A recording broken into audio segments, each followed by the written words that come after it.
Aaron. Unan. Unan. Ako na.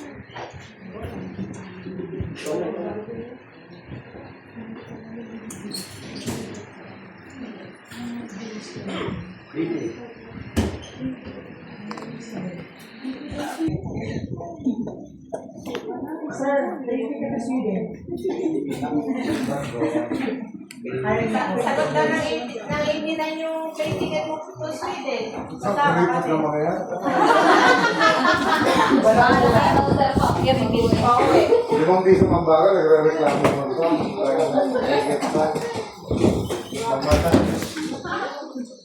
Okay, good afternoon. Okay na kayo? Yes, sir. Good afternoon. Nakita si Carly Eva. Tagalogay. I'm Carly Eva, and I'm one of the instructors of the department. I'm musical form. And I'm going to show you the purpose and the further demonstration of transferring a patient from bed to wheelchair to bed. There are certain things to remember in performing this kind of procedure. First is to check for the doctor's order. So what is the purpose of checking the doctor's order before performing the procedure? To know basically the types of transfer that we want to perform, the case of the procedure is based on the case of the patient. If ever the patient is in heavy vegetation, if he is definitely a heavy vegetation, the patient's hand of the body is paralyzed, whether left or right. Yung may hemiplegia. Maganapan na kayo, di ba? So, doon sa tinatawag nyo na circulatory system, ano siya? Sino nag-report mo? Wala nang nag-report. Isa lang nag-report ng circulatory. So, ano, mahaba yun na. Baka patuloy na. Ikaw lang? Baka na yung dalawa. So, yun. The circulatory system composed of the heart, blood, and the blood vessels. Okay?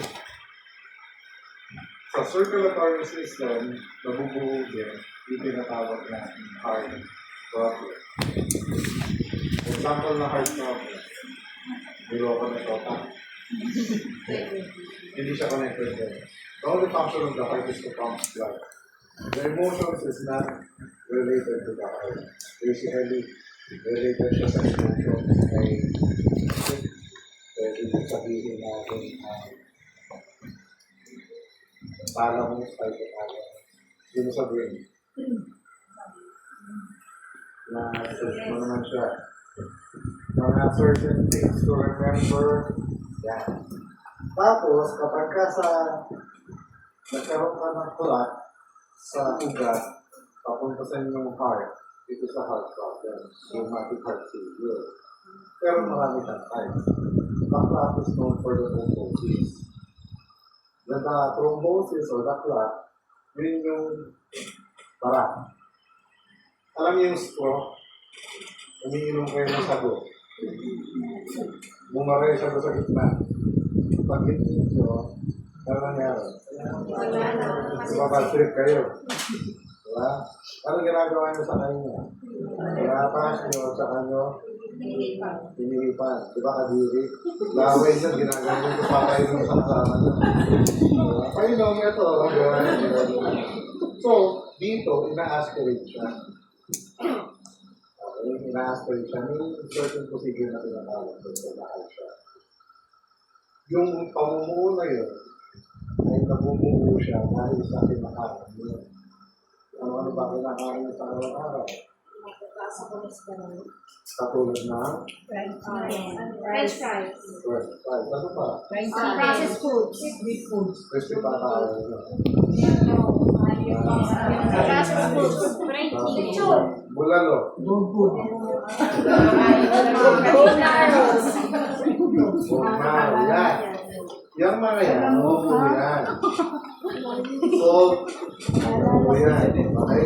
Lahat ng sobra na asin, lahat ng sobra na phosphorus sa katawan,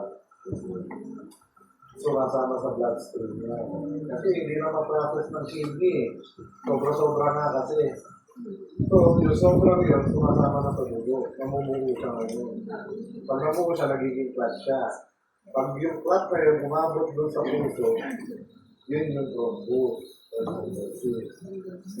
Kapag nasa puso na siya, tapos, since ang sago, kada itik nyo, nawawala siya sa original place of origin. Yung dito siya, pag itik nyo, napipit sa gano'n. Ano sa makuha mo? Tama?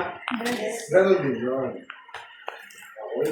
Dahil sa continuous na blood flow, yung pinaka-clot sa ugat ng puso natin na naging cause ng rheumatic heart failure natin, na-dislodge dun sa original place of origin, napunta sa iba, sumama na sa puso, o umabot na sa puso mismo, ang tawag natin doon ay myocardial. Ano ang symptoms doon? Nakakaramdam kayo ng dibdib, 10 to 15 minutes, walang kumpay na sobrang sakit ng dibdib na kasi mo.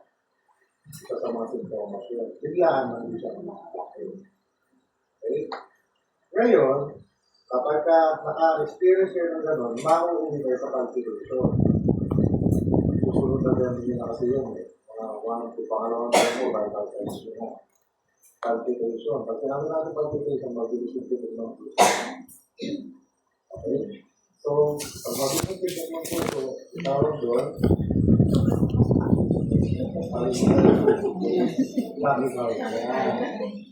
diba? Ngayon, doon sa bilis ng pagtibok ng puso, tinatawag natin na yung puso na yun ay nagiging kaki. BP na ang tawag natin. Ang tawag ko sa BP ay ventricular tachycardia na nagiging cause ng ventricular fibrillation o panginginig na lang ng puso. Sa sobrang bilis ng kumanan, nanginginig na lang siya.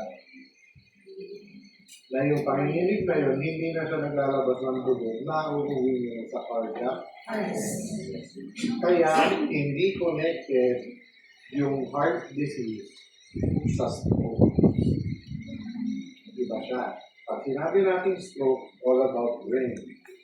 Let's just say, yung brain ni Eugene, ito. Example lang, kasi yung plug, gano'n.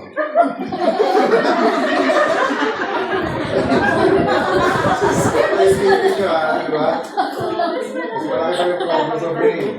Yeah, kidding aside, if there are certain clots on the brain, definitely the blood flow and the oxygen supply coming from the body going to the brain, yes, bumaba na. Kapag nagkulang kayo ng oxygen supply sa brain, nagiging cause ng stroke. Nakukuha ba? Yes, sir. Pwede rin, hindi nagkulang ng oxygen, pero nag-fracture ang certain blood vessel doon sa brain, stroke pa rin siya. Hemorrhagic stroke naman siya. Kasi yung blood na pumatak doon sa pinaka-brain, yung ugat, sumabog, pero dito po, papatak dyan, kung saan mismo siya pumatak, kung ang tubig na parang ganito, may pumatak dyan. Kung mapapansin nyo, sa una, isang spot lang siya. Pero, as long as dumadaloy ng oras, kumakalat siya ng pagano. Hindi nyo na mapansin nyo. Isang patak lang pero lumalaki ng gano'n. Ganon din sa brain. Kaya dapat, ang tao ay nililigtas na natin. Dinadala natin sa nearest hospital natin sa pagka-nakaka-experience ng stroke. Ano yung pwede natin palatandaan sa mga taong may stroke?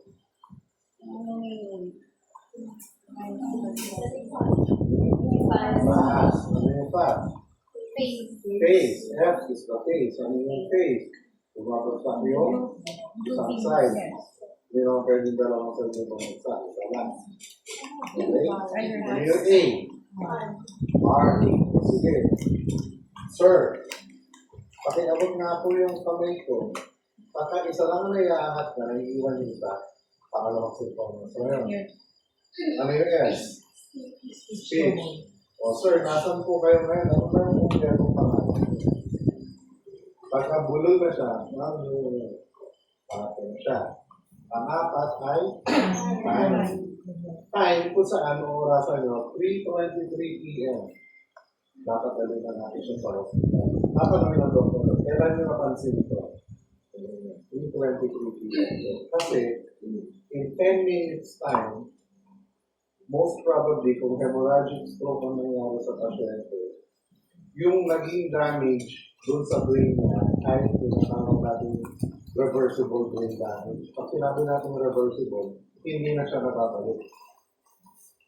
Kung hindi na niya magalaw to, most probably, forever na niya hindi magalaw. Kasi naging brain-related na yung part ng brain na yun, kaya hindi na mag-activate. Di ba diniscuss niyo sa anatomy niyo na kaya importante yan after ng module 1 ng anatomy natin para nalalaman nyo, nalilink nyo sa mga cases na nagkagaling nyo napakaralan nyo. Sa discussion nyo ng anatomy sa nervous system, meron kayong 12 cranial nerve. Tama ba? Sino yung nervous system dito? Ay, lang din. Dalang ako kayo, dalang. Ano yung dalawa? Absent. Very good. Panginoon yan lang. Okay. So yun nga. Sa 12 cranial nerves, meron kayo trochlea, optical, oculomotor, cochlea, base, facial, occipital, etc. Kasi most of yung pinakaganda. Yung dalawa. Lahat ng yun may function. Pag sinabi yung optic, ano siya? O, diba? Pag sinabi ko, cochlear, wala na. Okay. Diba iba siya? Cranial nerve number 7 for sa face. Okay? Cranial nerve number 7 yun. Ngayon, nagre-regenerate naman niya sa face natin. Pero yung sa pinaka-action, di ba dalawa ang action nyo? Parang tinatawag natin siya sympathetic at parasympathetic sa nervous system nyo. So parang pag ginanto siya, talaga to. Great cause and great effect.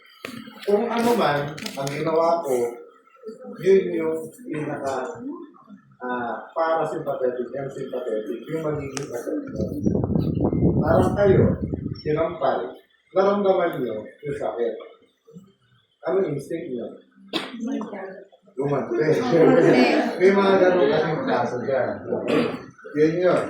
Just to be clear lang, nagkaroon lang tayo ng certain key sa review para malaman nyo rin kung saan nyo inaalam yung mga natutunan sa anatomy and physiology. Kaya yun talaga ang pattern nyo. 1, 2, 3, 4. Then yung CPR, pwede nang i-set aside. Pero the rest, dapat talaga siya tuloy-tuloy para maganda yung foundation ng course, no?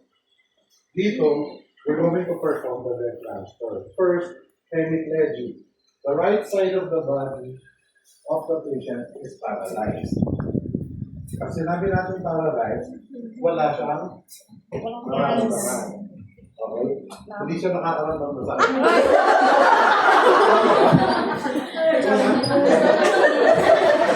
Sino man ang makaramdam ka sa x-ray? Ay, buhay pala yun.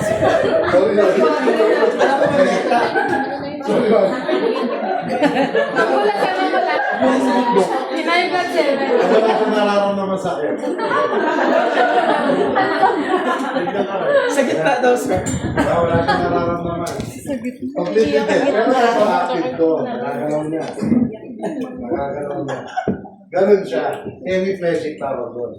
Whether right ang paralyzed, left ang active, or left ang paralyzed, right ang active. Yun yung hemi. Pag sinabi natin paraplegic, both arms are active. Active both arms.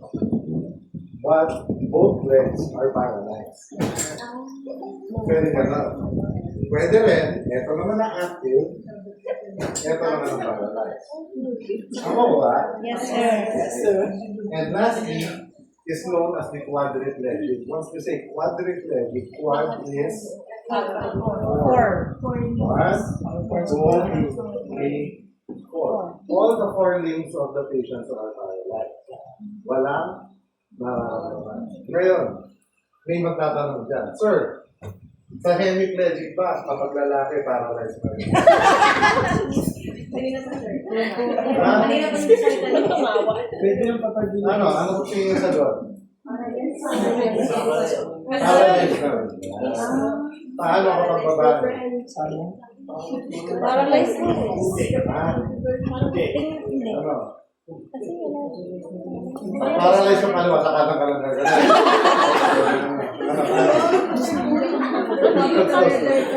Ha? Ano? Hindi naman pwede ang parang Siyempre, most of the time, definitely, paralyzed na rin siya. Okay, paralyzed na rin siya. Now, before performing again the said procedure, check for the doctor's order or the physician's order. Lahat ng kailangan nyo ay naandun na. Yung ano kailangan nyo na procedure, makikita nyo doon yung kaso ng pasyente, matuwa ka pa rin. Mga nag-enjoy ka sa ganun. Okay. So, nandun siya. Doon siya nabubuo. Kung hemiplegic siya, active yung isang part ng katawan niya, yung other half niya. Tama po ba? As a caregiver, tinuro ni Ma'am Iris sa inyo, anong meaning ng pinaka-caregiver? C. Fearful. A. Alert. R. Responsible. Energetic. G. God-fearing. I. Initiate. G. Value your work. Iwan ko.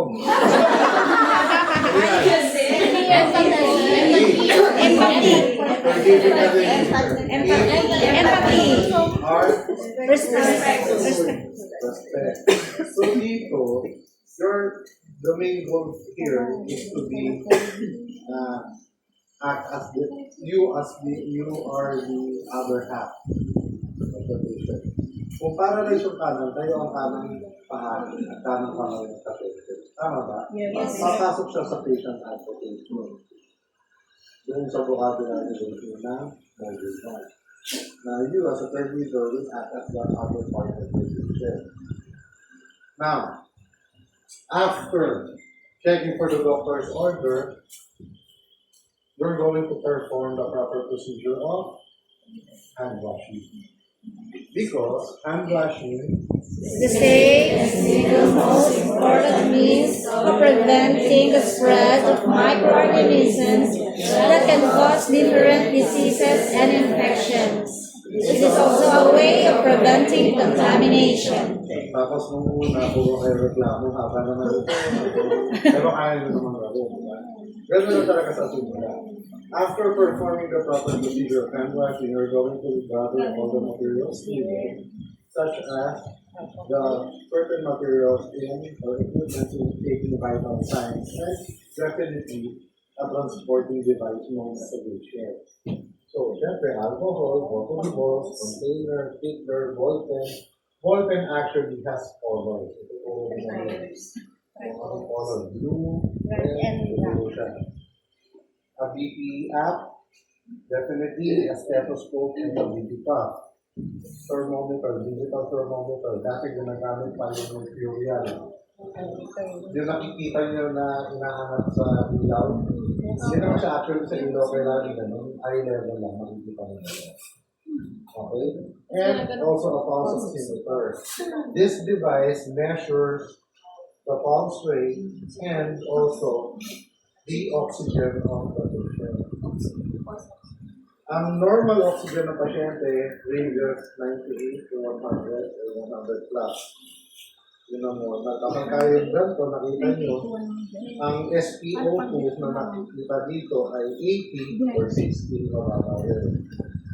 Dapat galing siya sa hospital para mabigyan ng oxygen. Okay? So after gathering the materials needed, go to the patient's room, identify the patient by just looking at the wristband. May patient's tag, di ba? Yes. Wristband, headboard tag, ID tag, yung mga nakalagay sa ID, foot tag, kapag patay na. Hindi, totoo yun. Kapag sa footboard, patient's chart, nakalagay doon ang pangalan niya, patient's room number. You can ask the patient itself if the patient is capable of answering your questions. Sir, ano yung pangalan niyo? Okay.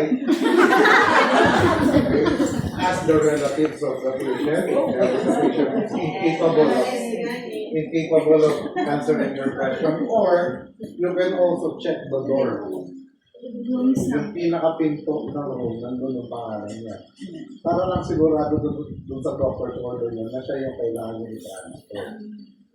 Okay? So after checking the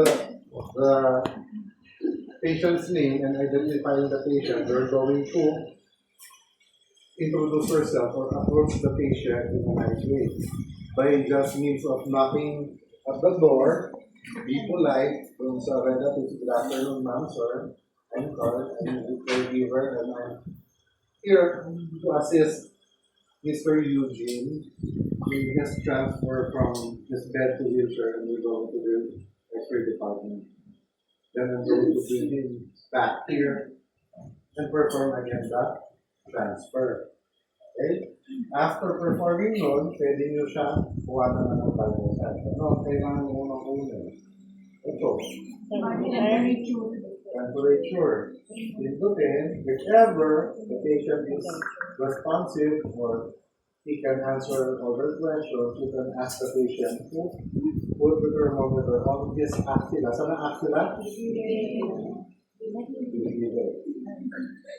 Kung kaya, sir, kindly put it on yung axilla.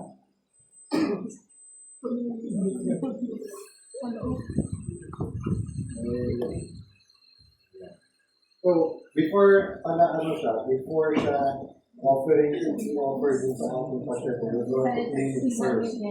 Sanitize it by using an alcohol and definitely, kaya na dito sa cotton balls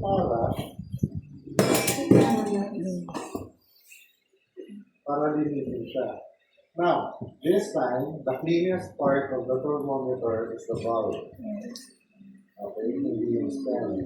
So we're going to clean it using the cotton balls with alcohol in circular motion downwards from cleanest to cleanest. Cleanest. Hindi po cleanest. Cleanest to cleanest. 3 times discard offer. Nilagay. Check nyo na ngayon ang pulse rate. Or you can use this one. Buksan ang pulse oximeter. Ilagay po natin dito. Diba? Okay. Then, the other arm must be checked. Para po sa ating female patient, we're going to place the hand of the patient on her. Pero kung male, that is a chest. Okay? Pero kung sakali man po na Muslim or ilang religion, hindi natin siya pwedeng hawakan, we're going to rely on the pulse oximeter.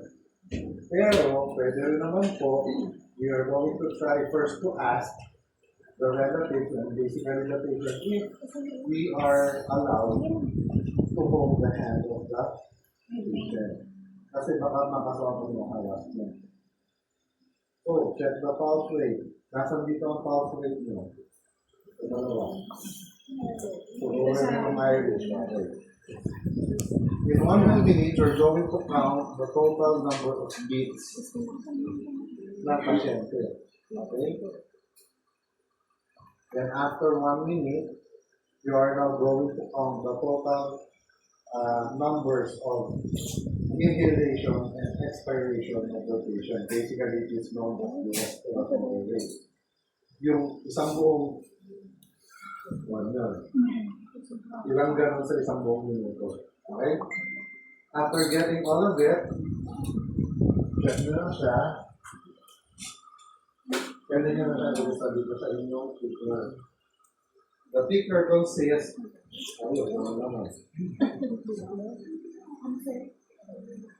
name, age, room number, diagnosis or case ng pasyente.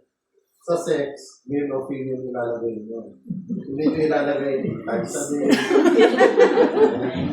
Hindi nyo ilalagay na no more. Hindi pwede as frequent as possible. Okay? Then the vital signs should be has temperature, respiratory rate or RR, PR or pulse rate, BP or blood pressure, O2, sa makikita nyo dito sa oxygen, SpO2, and syempre kung nakakaramdam siya ng pain, kung ano ang reaction ng ating pasyente. After getting all of the vital signs of the patient, whenever the patient has a normal vital, you're going to sanitize again your hand. Sanitize your hand, and then get out of the wheelchair. I-instruct nyo pa rin si Richard na, sir, ang po si Carla, transfer nyo po kayo ngayon. From your bed, going to your wheelchair. Now, what are the parts of the wheelchair? Handle, baka-postury, armrest, bridging, footrest, wheel lock, wheels, front wheel, keeping lever, side. How? Okay, so yun lang. Yun ang pinakakakaano parts. Now, place the wheelchair 45 degrees at the foot part of the head for hemiplegic. Last, 45. Ayos na. Di ba pag nakaganon kayo ng naka-45 degrees? Yes. Ganon din siya. Nakukuha? Yes, sir. Kayo pa, isa kayo. Guard belt, ang tawagin. Nakalagay siya dito. Kung walang ganito, sir, ano ang pwedeng gamitin? You can use a towel. Or you can use also a kumot, linen. Para sa inyong transfer. Unahin natin i-perform ang hemiplegia or hemiplegic patient. Si hemiplegic patient, ang paralyze sa kanya ay ito. So, paralyze siya. Paralyze. Okay. Normal vital signs, check for the grip test. Ano ang grip test? You're going to ask the patient, sir, using your left arm or hand, kindly hold and lift your right hand or right arm. Pagaluin mo na lang. Pakihawak po na gamit ito. Okay na. Pakihawak, sir. Yan. Siyempre, hindi nyo gets yun. Now, perform bad over good. Bad, good, bad, good, bad, good, bad, good. Okay? Ganun, sir. Bad na nasa ibabaw. Ganyan. Bakit ganyan, sir? Kasi, kung itong affected arm ay nasa ilalim, pag binuhat ka pa ganun, try mo.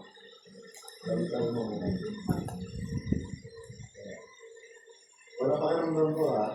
Try mo yan. Wala pa karamdam. Ganun din mo siya. Yan, di ba? Yan, natin mo. Paano ka?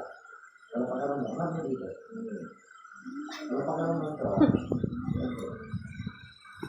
Kita yung gumagano siya. Parang gumaganyan. Pero, kung nasa ibabaw ko, pag inangan na siya, mas stable siya. Okay? Kaya bad over good. Ganyan siya. Okay, bad over good. Dito pa lang, try nyo na yung grit test. Pag ano. Okay? This is what we call the grit test. Okay? Tatlong times. If ever, 1, 2, The patient collapses with great rest. Perform it again. 1, 2. The patient collapses again with great rest. For the last time, again, perform the great rest. The patient collapses with great rest. Disregard the procedure. Why? The good part of the patient is considered weak, of which the patient cannot support the strength of the patient cannot support the affected arm. Mahina pa rin yung strength niya. So ano ang gagawin niyo as a caregiver?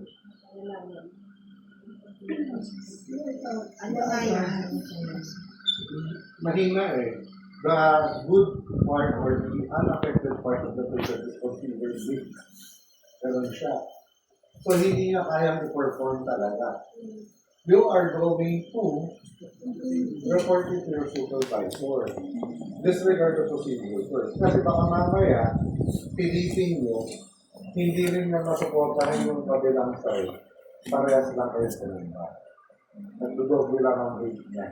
Okay? So report immediately to your supervisor or the doctor. And then, after reporting to the doctor, parang nato ko yun, dapat paupuin nyo, parang hindi na kaya panatong nyo. Okay? So, para po, doon sa inyo tinatawag na supervisor, sila yung magde-decide kung ano yung mga next step na kailangan. O parang bago mo report sa doctor natin, bago i-proceed, or kung ano na.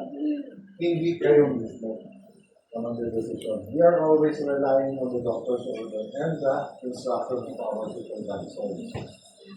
Then, if ever naman the patient passes with test, 1, 2, 3, pasado siya, proceed to the procedure. Ano ang procedure na gagawin natin? Change the position of the patient from supine to sitting position or in high power position. Kasi ito, supine, semi-powers, high powers. Diba? In changing the position of the patient, ask the patient to look further away on your side. Hindi nakaharap sa akin. And okay? So, insert your head,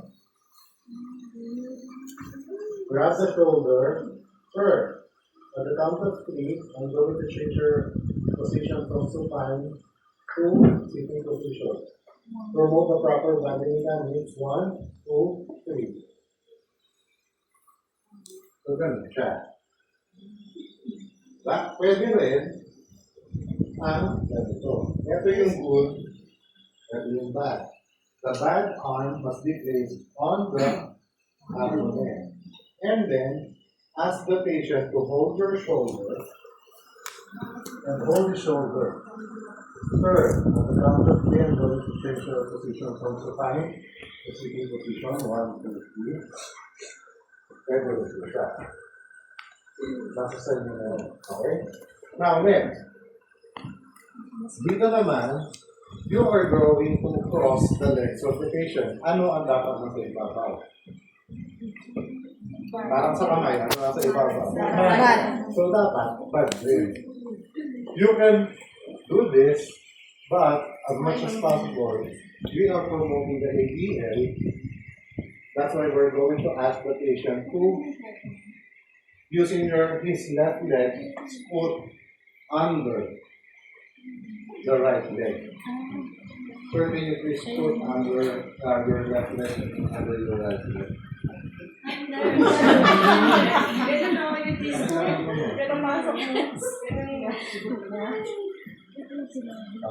Ano ginagawa mo siya?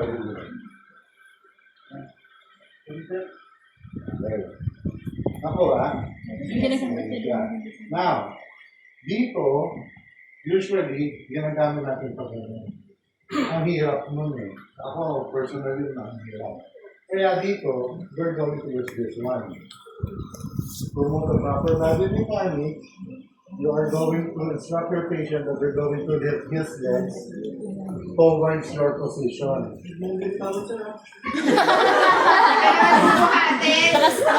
Okay, 1, 2, 3.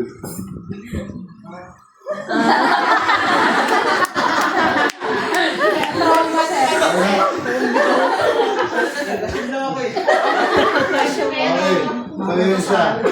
Now, after that, perform again the grip test. Para lang per tayo.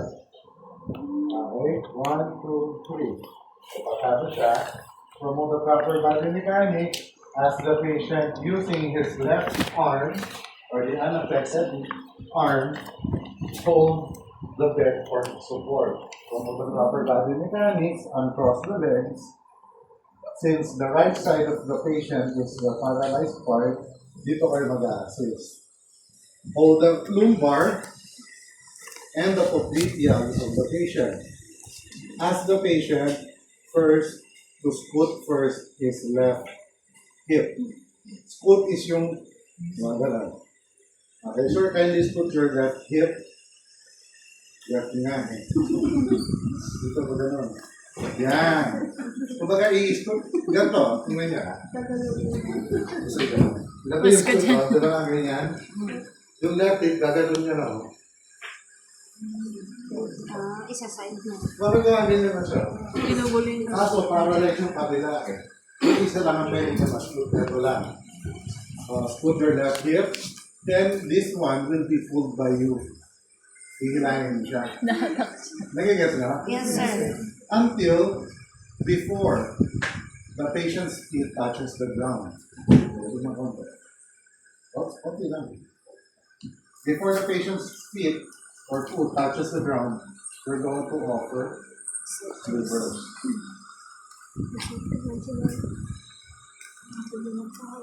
Okay. Okay. Stable na. Kapag stable na, this time we're going to put now the guard belt.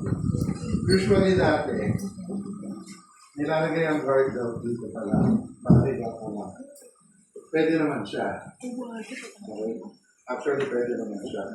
Yun nga lang kasi, there are times na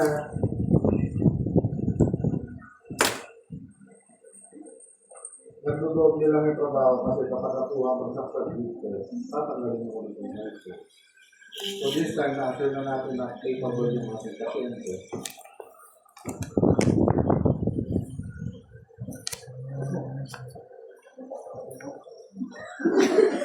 Paralyzed na daw.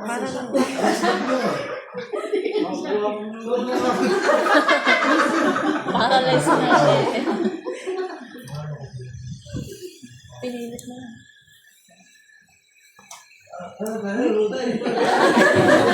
Ayos yan na.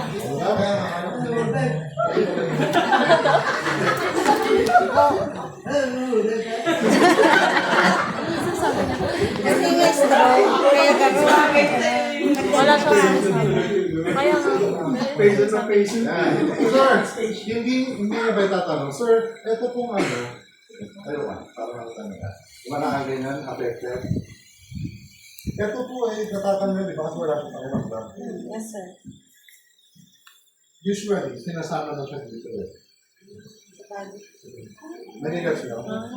Kaso hindi ito yung proper na guard na kailangan niya. Okay? Usually, sinesecured na siya, kasama yung piece, kasama ko. Para hindi na siya lalay. Repeat mo. Yan. Pangit ko na. Sana di ba na ginawa niya? Sino ko lang? Okay.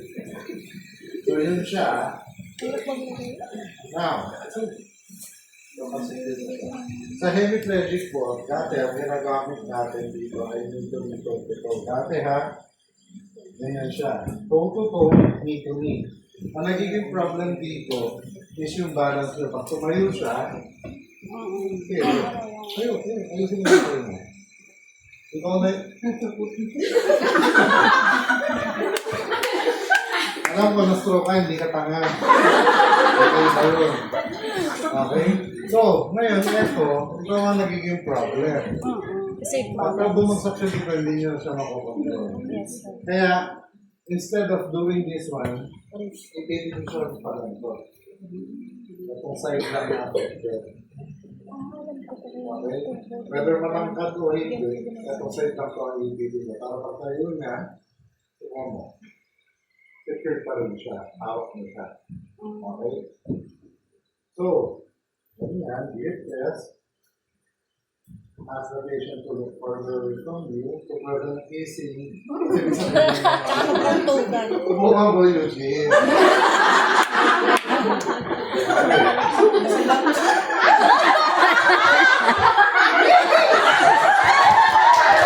Consider bell. Instruct the patient that we're going to change the position from sitting to standing position. 1, 2, 3. Dapat talagang magkadikit kayo kasi hindi kapag malayo kasi kayo, yung force, hinihila kayo. So yung center of gravity must be nandito. Okay? Peace. Okay.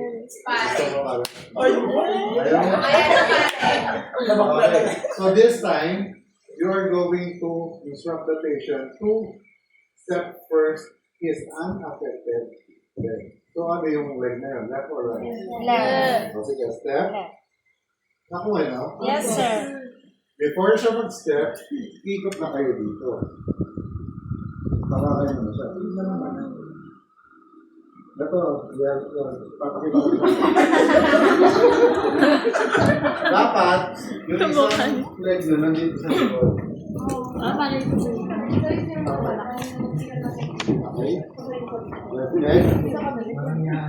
Tutulak mo siya. Left leg. Tulak mo siya. Mag-igets nyo? Yes, sir. Meron din isang part na pwedeng gamitin. Pag sumayo na siya, before siya itayo actually, papapabing mo na sa sapatos niya. Papa. Okay? Tayo. Pag ano. Kaso ang hirap lang dito, hindi nyo naiigit ito. Nag-igets? Hindi siya nag-igit. Kung pwede siya, hinimito-nito ito. Kaso, ang hirap naman ang position niya. Yung body mechanics niya, saka yung bigat niya, mahirap. Usually, it is more advisable to just lift or stand the patient. Yan. Tayo, 1, 2, 3. Konting hakbang, ulak, upo muna. Mas malapit, mas maganda. Less effort, mas safe. Pero, sa return demo nyo kasi, the instructors are going to instruct you to assist the patient in walking. Kaya kailangan natin ipakita kung paano siya malakad. So, dito tayo ipakita natin.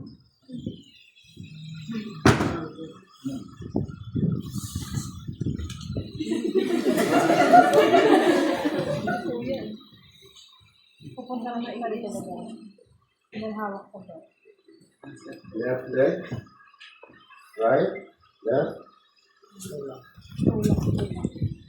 right, left. Okay. Again, sir. Left, back one there. That's right. As long as the patient reaches the edge of the wheelchair, instruct the patient that at the count of 3, you're going to change his position from standing to sitting. 1, 2, 3. Up.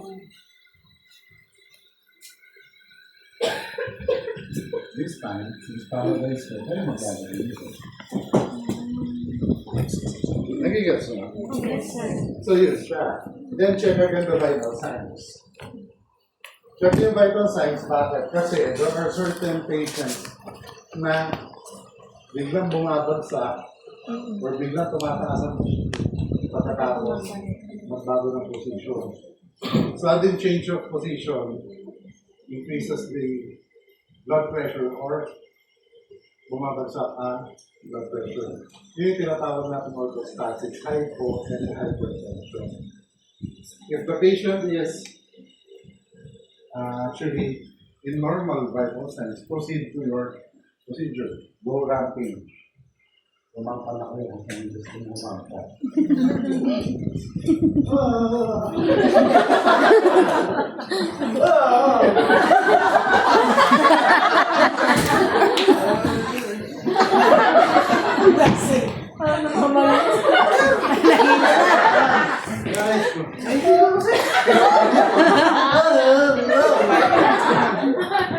Yan.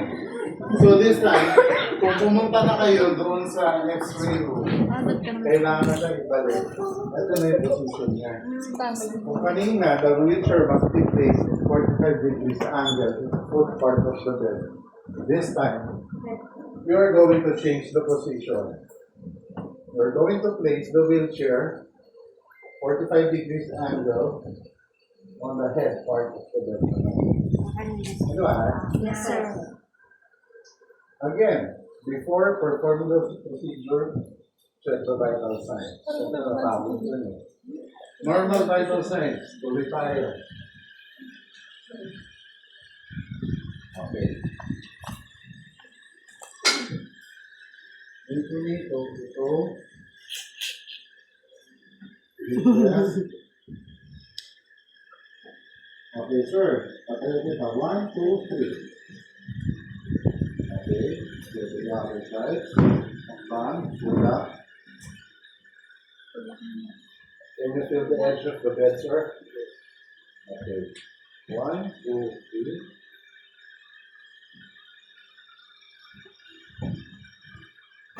Hold the bed for your support.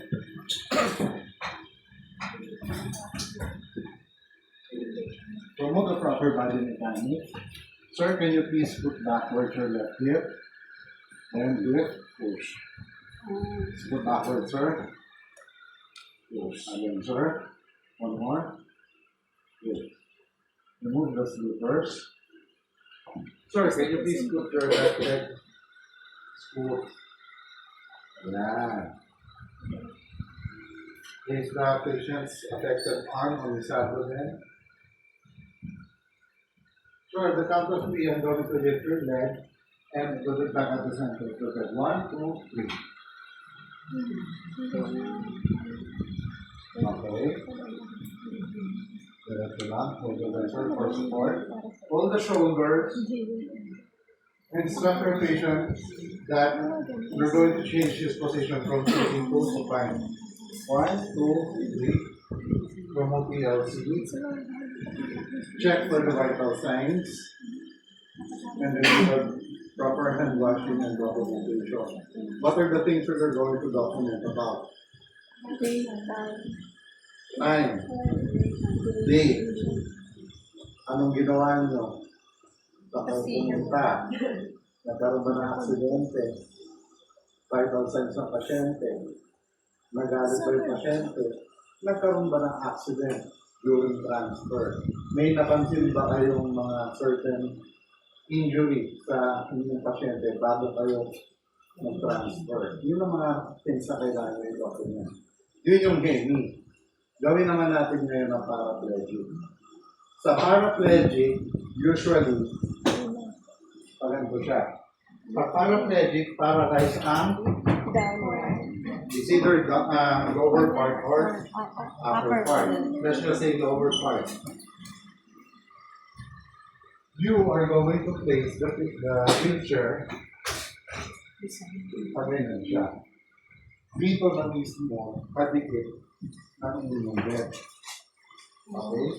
This is basically used for mabigat na pasyente, na matanda na 8 years old. Yan. Yan siya. Okay? Ngayon, paano yun? Same pa rin. Since dito, paralyzed ang paa, ask the patient to hold the bed. Hold his shoulder. Turn. At the count of 3, po tayo. 1, 2, 3. Nalilas nyo? 80 years old ha? Para sa mga pasyente na matanda na. At mabigat. Yun ang kaso nito. Okay? Ask the patient to kindly hold his legs one by one and lift it towards to the center of the bed.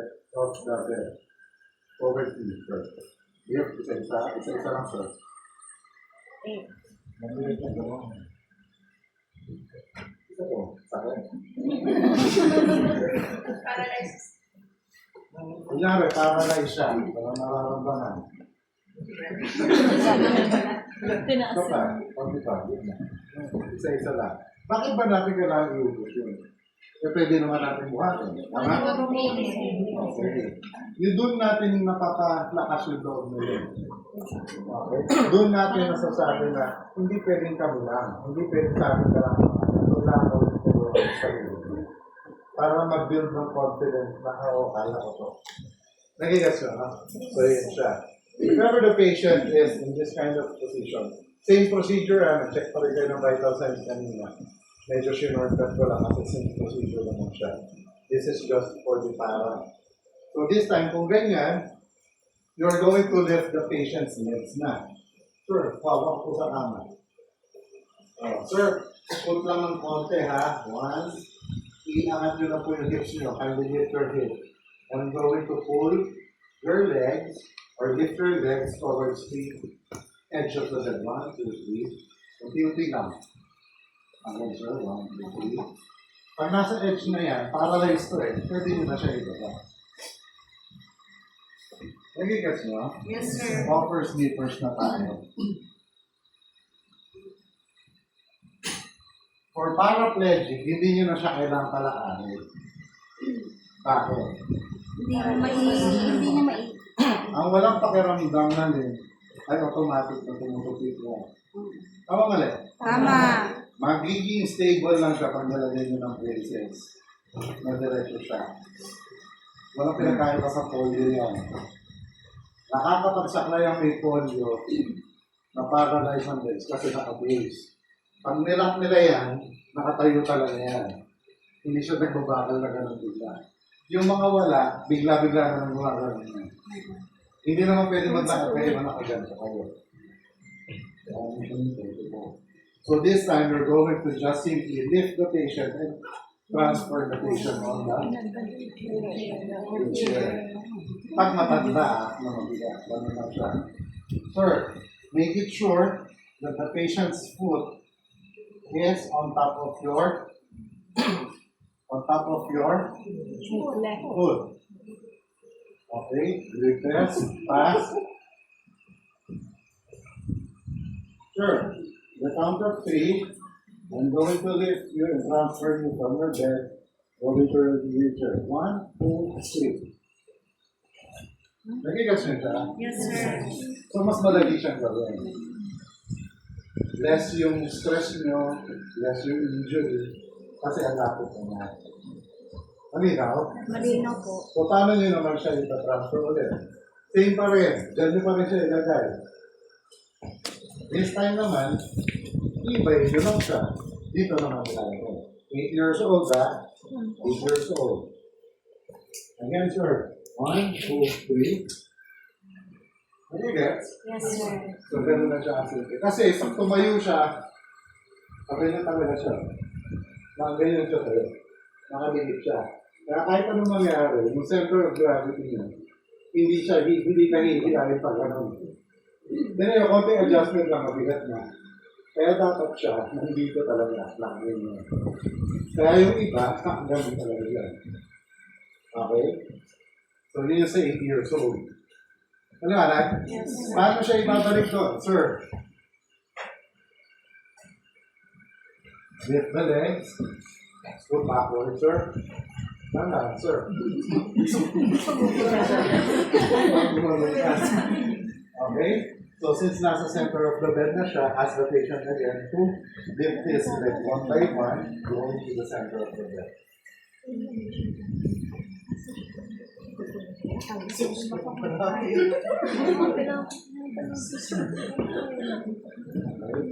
Then, same pa rin. Hihiga siya. Same procedure pa rin ng kanina. Din yung 8 years old na para. This time, we're going to perform naman. Pangatlo na to, ha? Pangatlo na to. Hear me? Tapos may paraplegic tayo 8 years old. May paraplegic din tayo na galing aksidente. Tapos 22 years old. Sa tingin nyo, hindi na kaya yung katawan niya. Ano sa tingin nyo? Kung ano po, Putol nga yung dalawang paa or paralyze yung dalawang paa dahil sa aksidente. Kaya ba niyang buhatin yung sarili niya? Ha? Mas kaya niya kasi mas bata siya. Dito, ginawa natin sa huli, is 8 years old kasi medyo matanda na yan.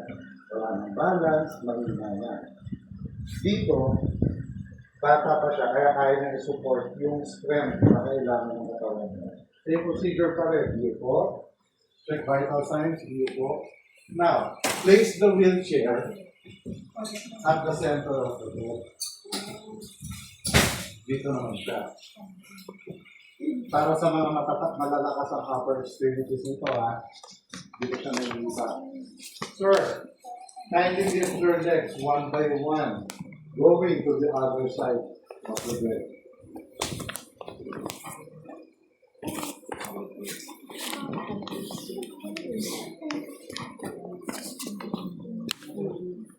Kasya na ba? Okay.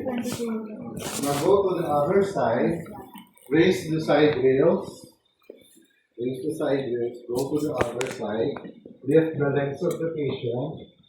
And ask the patient to scoot backwards up to the edge of the bed. Sir, can you scoot backwards? Tandaan na. Ang edge lang. Ang edge lang natin. Okay. Put down the side rails. Ask the patient to hold the armrest for the support. Sir, can you please hold the armrest? Okay, sabi ka lang. Kaya? Hindi ka hirap na katawan mo. Ayan. So, ganun siya. Pero hindi niya kailangan magawa. Kumbaga, sinubukan ko lang sa hindi mo kaya. Ito yung pinaka-position na mangyayari. Now, one of your foot must be nakalock na dun sa wheelchair, ha? Nakalock, and then the other foot must be here. Para at least supported yung lock mo. Insert your arm under his abdomen with closed fist. Para kung sakali pasyente, naiwasan yung pag-touch ng breast. Okay? So, closed fist. Sir, at the count of 3, I'm going to lift you up and transfer you from your bed to your wheelchair. Okay? Big sir, ha? 1, 2, 3. Ganun siya. Nagigas na? Okay. Now, ask the patient to unlock the wheelchair. Unlock the wheelchair. Yeah. Ask the patient to move the wheelchair backwards slowly up to the edge of the bed. Stop. Lock the wheelchair, sir. Ganyan siya. Then, isa-isa, ibaba. First, you first. Nagigets nyo? Yes, sir.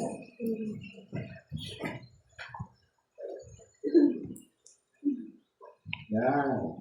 Unlock the wheelchair, sir. Then, alis na kayo. Pagpabalik, same pa rin.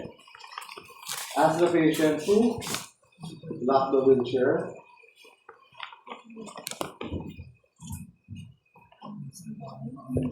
Remove the slippers.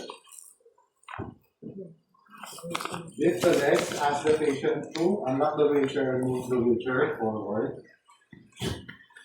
Okay. Dito kasi sa wheelchair natin, napakaluma na yan. So, mababa na siya.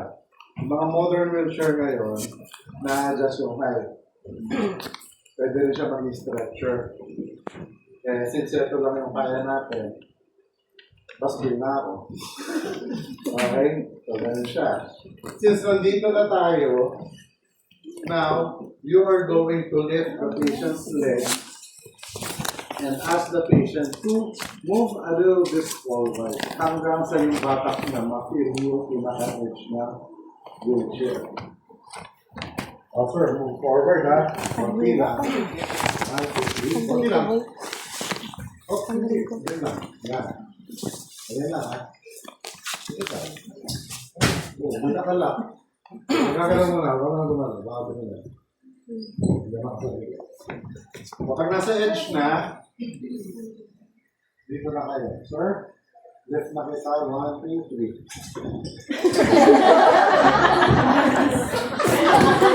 Naka-injure siya.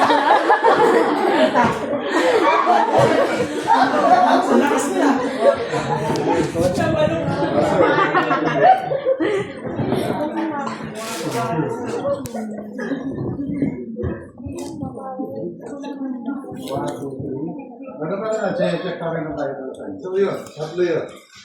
Hindi ko lang alam kung ano yung papaperform sa inyo ng instructors niya. Pero, tatlo yung nagturo natin.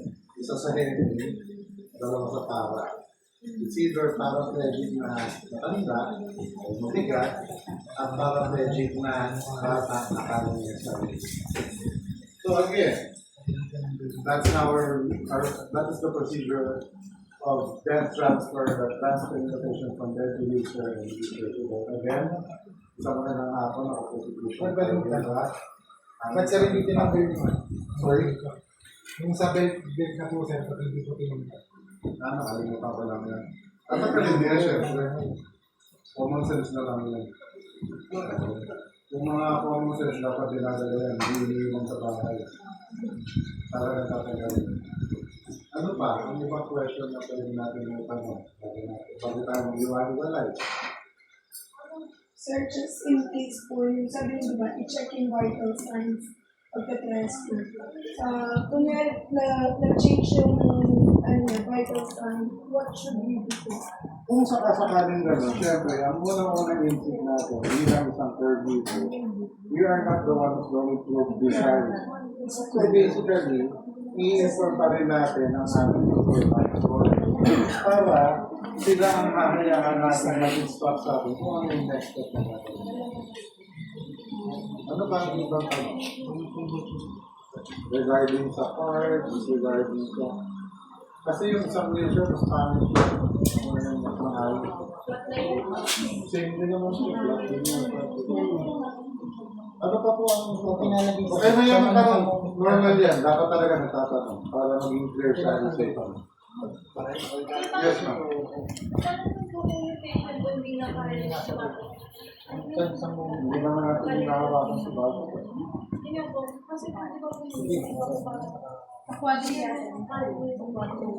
Quadri, wala naman tayong quadri. Para lang yung naman natin. Parang, basta po yung batang hindi nyo na kaya support,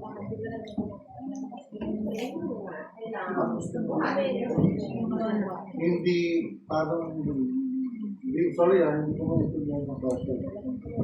Yung, kumbaga, parang, walang certain stabilization ng neck. Ibang kaso kasi yun.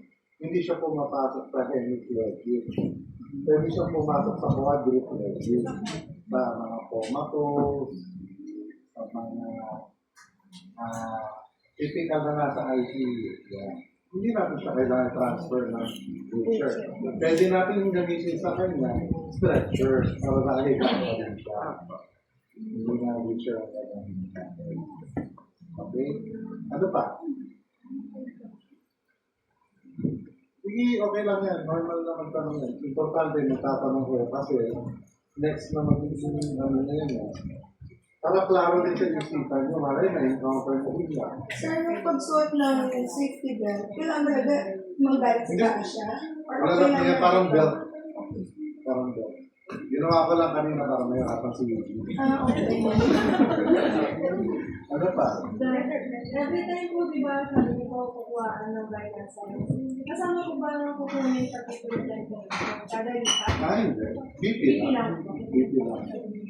Pinakita ko lang na pinukuha lahat dito sa initial para at least alam na rin ang batch 90 yung pinaka-step-by-step na pagkuha. Sa initial lang.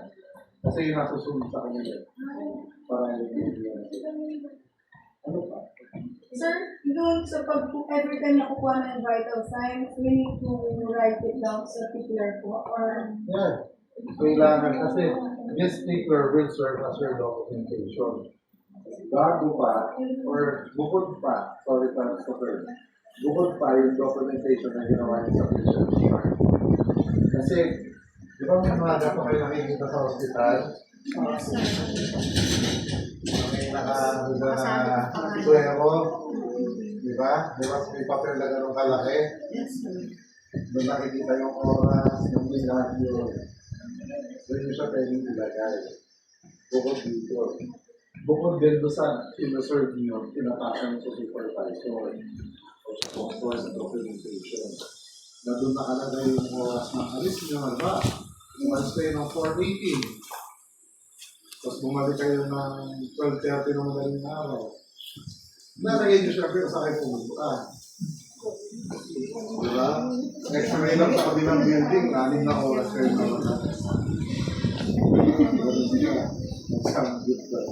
Wala pa. Go ahead. Kailangan nyo talaga magtanong para maging klaro sa isipan nyo. Kasi, pagka lumabas pa kayo dito, hindi nyo siya natanong. Baka mamaya, magkano masisiyahan na. Hindi naman klaro sa amin ano eh. Para at least ngayon pala, bago tayo mag-iwayo pala, klaro na lahat na gumugulo sa isipan. Ano pa?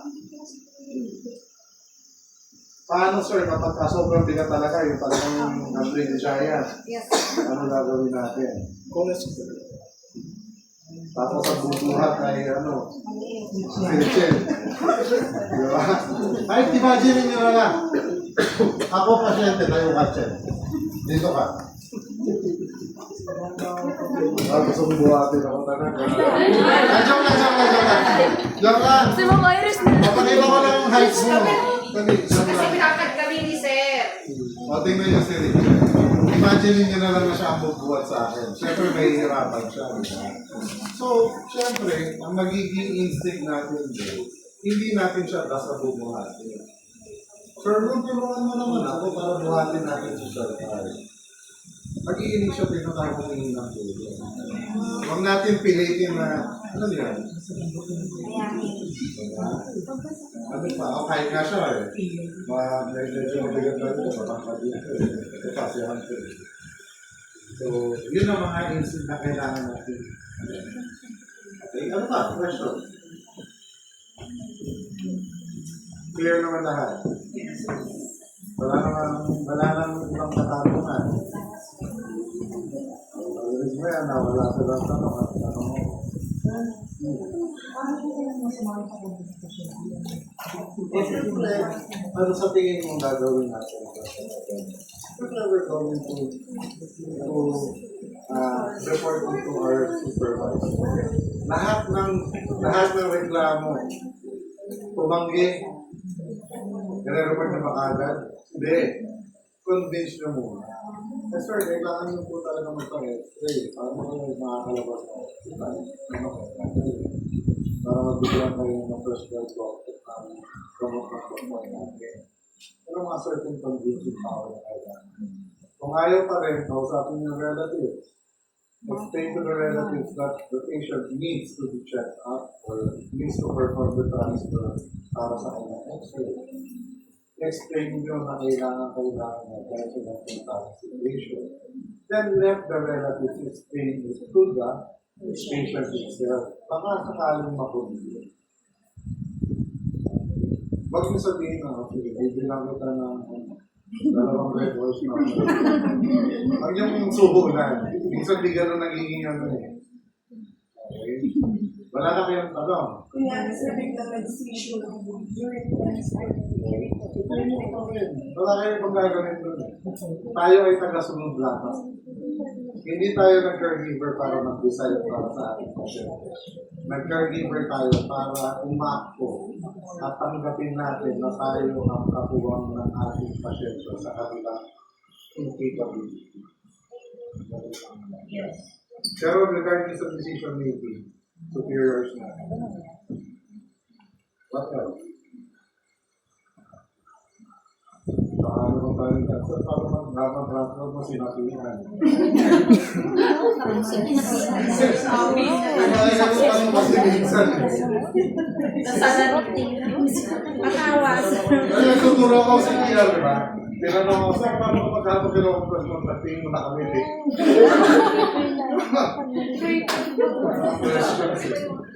Ano ba? Wala na? Okay naman tayo. Ay, clear nyo ha, kasi hindi nyo alam, malay nyo. Doon sa demo nyo ng bed transfer kay Ma'am Irish, ako pala ang pasyente. Gusto ko yun. Parang gusto ko yun. Gusto mo ba? Ako sa pasyente. Ako po na prefer po. Siya ako lang perform, sir, ha? So yun yung mga ano. So, I think that should be it. Again, I'm Carly Iba. I thank you for listening to our discussion.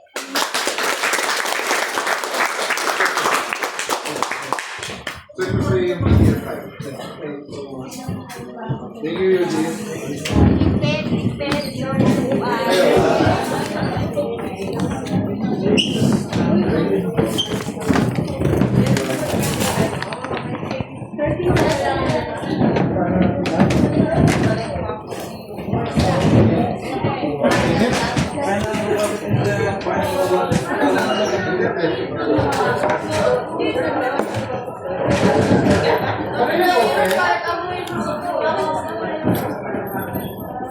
Fairness ha. Ito sa yung media.